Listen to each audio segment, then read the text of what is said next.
Good afternoon, welcome to Woodcraft. Joel and I are back today finishing up on the cabinet that we started.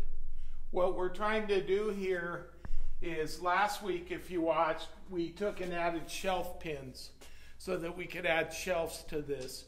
This week we're going to put on a set of basic doors to it so that you can see. A lot of the phone calls I get out of my cabinet shop every week is, I've got great cabinets, but I'd like to upgrade my hardware, or I would like to upgrade the door and drawer fronts. So we're going to tie some of that in today. One of the things when I talked to John about this cabinet, besides adding shelves to it, we wanted to add just a set of doors. So what we did in my shop this week is make a very simple flat panel door. We made two of them to go onto this cabinet. Now this is about as simple a door as you can get for a cabinet. It's cut with a tongue and groove set on the router. 1/4-inch ply fits right on there. Today we're going to mount those onto our cabinet. Joel, I did bring in, so that they can see the difference, I did bring in a sample of a raised panel. The difference being, as you can see, I grabbed my Woodcraft router bit set and I cut myself a raised panel door, and then with my Woodcraft set, rail and style set, I was able to cut a decorative edge for that flat panel to sit in, or a raised panel to sit in. On the flat panel doors, Joel, we keep it pretty simple. We do a basic round over on the outside of it, panel fits in. That's how it's designed to go. Any questions so far, Joe? So we're going to cover what do we do for hinges, how do we get them put on this. So I did a little bit of pre-work done before I came in. So I took a package of 1/2-inch overlay hinges off our shelf, because we try to make these demos where you can walk into Woodcraft and we give you the ability to do everything that we're showing you as far as providing you with product and someone to help you walk you through it. So this came right out of our bin. What we're going to do with these is we're going to take and get them cabinet ready. One of the things that I like to do, Joel, is take and put these little plastic buttons into them, and it'll make sense as we drilling it out. A lot of times if I go to do a cabinet job in someone's home, the cabinets have been on and off a couple times, the screw holes are getting sloppy, they're having a hard time holding the weight of the door. By using these plastic inserts, it takes all that away. So let's start with that. Joel, if you want to do a close-up on that, that's what that plastic insert looks like before we take and add it to our hinge. Real simple. We're holding it with a pair of vice grips. I'm going to come over, take my hinge. I'm going to grab my Phillips, which is already chucked up in my driver.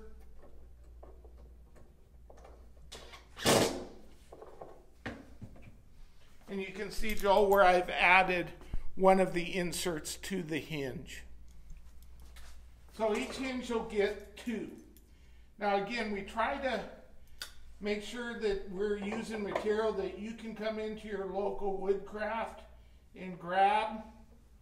In this case, these plastic inserts is something that we source elsewhere besides Woodcraft.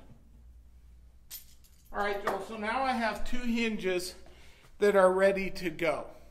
So how do we get the holes in there? How do we get the holes in there? Well, the standard European hinge will be a 35mm hole. So Woodcraft has a couple of different ways to go after this.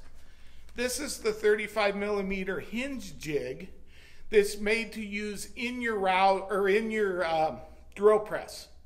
We have them available here right now. They're out on the shelves. I started with these. But what I found, Joel, is a lot of times I don't have a drill press on site if I'm doing these in someone's home. So Craig came up with a portable system that's designed for the homeowner to have at home that doesn't have a drill press. It can be used on a drill press, but it's designed to be ran on your drill at home. Do we have an item number on those so folks can look it up? Yeah, Joel, our Craig item number is 162007. 162007. And our High Point jig kit, 143958. 143958. That's a great question, by the way, Joel. Thank you. So now we're going to go ahead and set up to get our 1/2-inch overlay hinges on our doors. Here you can see I've already got this one done. So Joel, I'm going to take a jig that I use. As you know, I own a cabinet shop, so we do this hundreds of times a week. I'm going to take a jig that I use, Joel, that's portable, easy to set up. Would love to talk to somebody about how to get this jig and what it's about. So I'm going to come over to my drill, Joel, or to my door. I'm going to take and set my jig on here. I'm going to come up here and get my hinge where I want it. And so, Joel, that's what the jig looks like mounted to my side of my door. We run 2-inch face frames on our doors, so this accommodates that well. It's preset. Now, we're going to drill 3 holes at once, Joel, while the jig is in the same position. This bit responds better with an electric drill than even like a 20-volt portable drill. So the first thing I'm going to do is come over.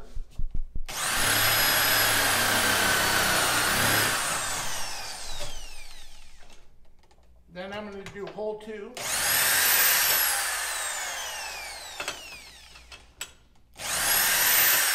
And then I'm going to do hole 3. So let's see what that looks like underneath. So I'm going to step out right over here for a second.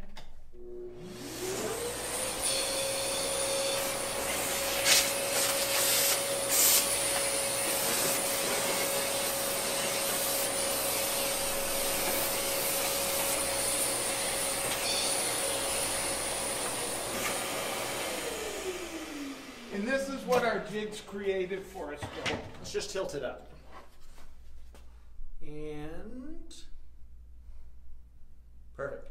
Okay, now we're going to take and do our second, because obviously these hinges come as a pair, correct? Correct. All right, so we're going to come over, get it in position, lock it down, make sure it's against the stops. The nice thing about this one, Joel, is by just adjusting my stops, I can do anything up to about a 3-inch thick or a 2-inch thick door or drawer or drawer front. The other thing is I can do 1/2 inch, 5/8, 3/4 inch, and 1-inch overlays with the same jig by just twisting my knobs underneath. So, same thing. We're going to come over.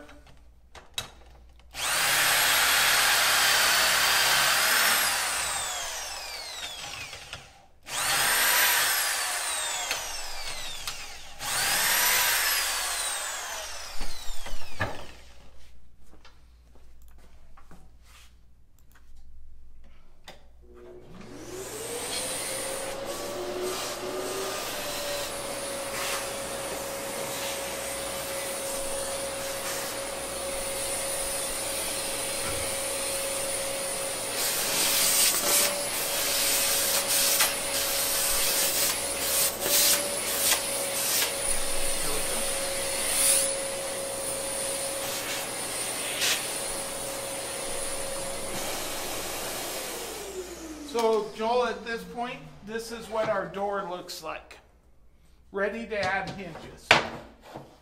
So, that is just a matter of coming over, getting our door put on a solid surface.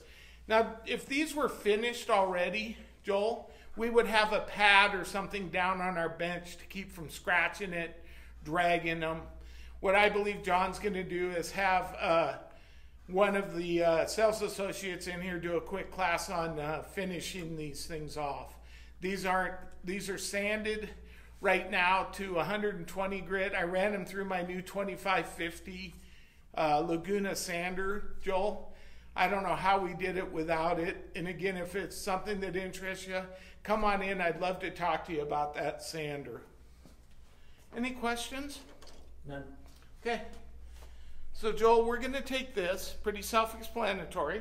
We've already cut our 3 holes. It lines itself up. We're going to take your basic Ford wrench here, or a hammer I call it, and tap these into place. And we just tap them till they seat.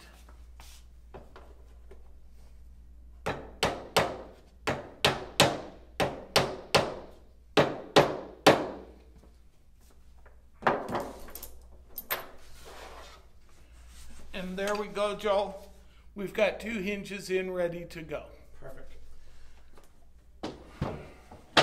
So, now we're coming over to our cabinet. We've got our hinges in, our doors are ready. What do we do over here? Well, you've heard me say that we're using a 1/2 inch overlay hinge today. The 1/2 inch overlay means exactly that. On my face frame here, this door has been measured so that it hangs over a 1/2 inch from the inside of this frame all the way around. So we have a 2-inch frame right here. It's going to hang over a 1/2 inch here, here, and here.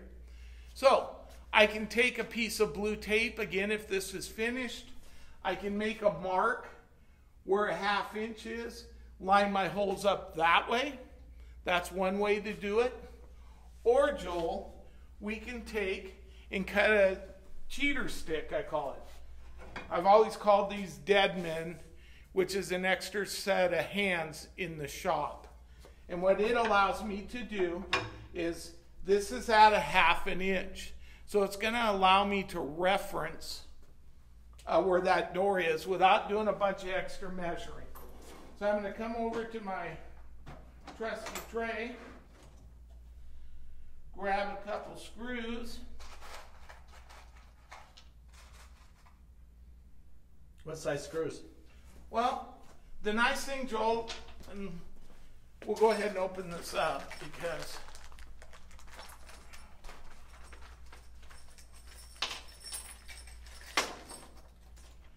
these all come in the kit. So our screw is going to look like that. Okay? But everything is in that kit.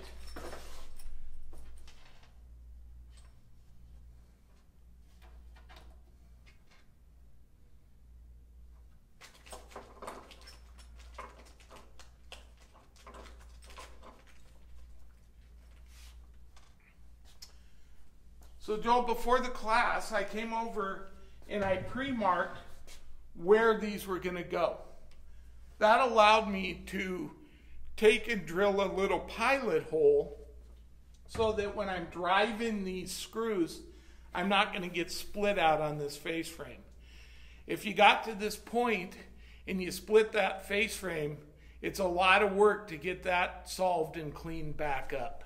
So it's as simple as this, Joel,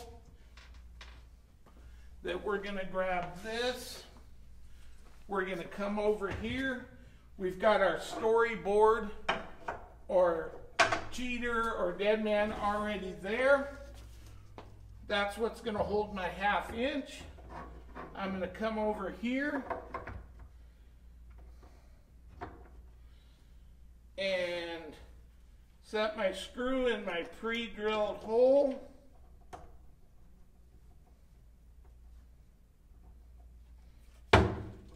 And these screws, Joel, give you some adjustment.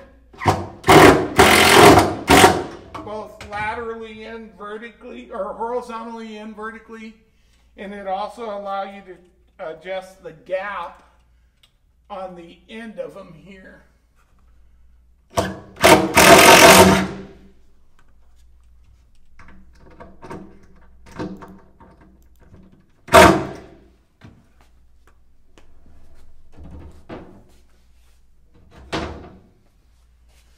And voila, Joel, there's door number 1. Beautiful. Any questions so far that you can think of? No, and we don't have any questions right now from our Facebook viewers. Okay. And again, is the overlay thing confusing to people, do you think, what that means? Can you explain it in a different way? Well, just that now that they're seeing it, know that the edge of this here and the edge of the inside of the face frame, there's a 1/2 inch reveal there. From the bottom of the face frame here, and this cabinet is upside down because the wheels are on it already, there's a 1/2 inch right there. Some cabinets are 3/4 inch, there's 5/8, there's even 1 inch overlays. 90% of the time, Joel, out of our cabinet shop, we're using 1/2 inch. Okay? So now we're going to come over here. We're going to move our clamp out of the way.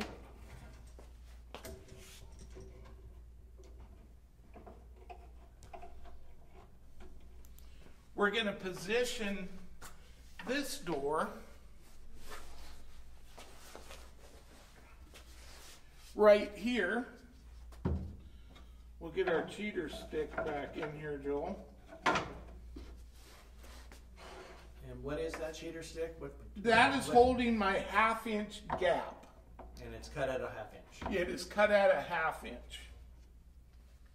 So Joel, what I'm doing here is I'm just taking and making my mark so that I know where I want to pre-drill my screw.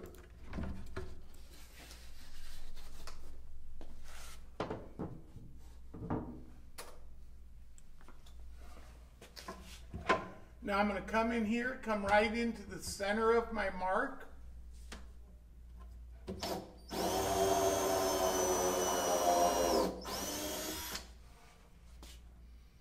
I'm going to come right here, come into the center of my mark. And again, Joel, a lot of times people don't take the time to pre-drill those, but I've had face frames split.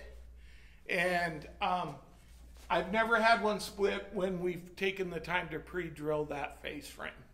Okay? So now we're going to grab our screws. We're going to come over here.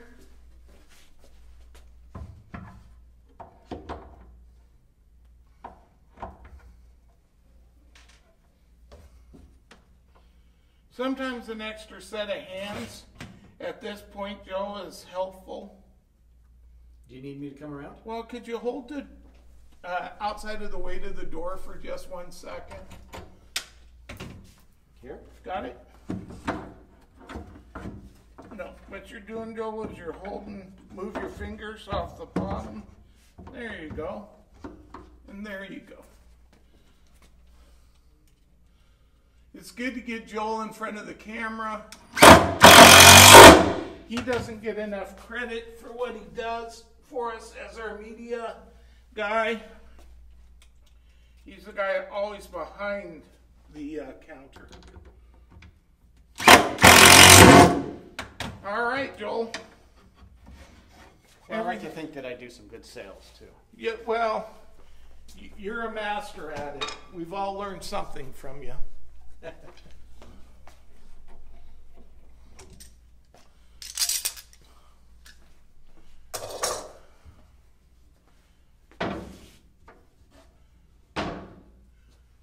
Well, Joel, we have cabinet doors. Beautiful. So some of the adjustments that these hinges will allow, I can open and close that gap up a little bit. I can take and high-low these a little bit. I can adjust my gap from here to where it touches the face frame so it's not sticking out. So when we get this cabinet up where it belongs, I'll take and level that little bit off. And it's just a matter of moving that screw, loosening the hinge, and moving it up just a touch. So the whole series, Joel, is designed to let people know that you don't have to have new cabinets, the carcasses on your cabinets. You can do a lot with updating your hardware to soft close European style hardware. You can add shelf pins to these. You can add lazy Susans. Sometimes what's pretty popular right now, Joel, is an existing cabinet like this. We'll come in and set it up where instead of a shelf that's pinned, it's a slide out shelf. It makes it way more convenient, pots, pans. And we'll actually make a little tray so that if it's in a pantry, your cans aren't falling off of it in that. Any questions that you can think of? I think you've explained it very well. Oh, you'd asked me a question earlier that was good too, Joel. What about if we decide we want to put handles, knobs, locks, whatever on that? I'm a jig guy because we do so much of this, and time is money when you own your own shop. And so they actually make jigs that will make it where I can come in and reference from either this or this and put my hole in the same spot to line it up. It's basically the same thing as some of the other jigs you've seen us use. Let's say we want it at the 18-inch mark. We come in, we set our jig up at 18-inch. We figure out that that's 2-inch. We center the hole to 1 inch, which is all done on the jig. We run our hole in there, and we've got a knob or a handle. So unless you have any other questions, the other thing we did, Joel, and I think even on these basic doors, and I don't know if I mentioned already, we did a quick round over on the outside edges.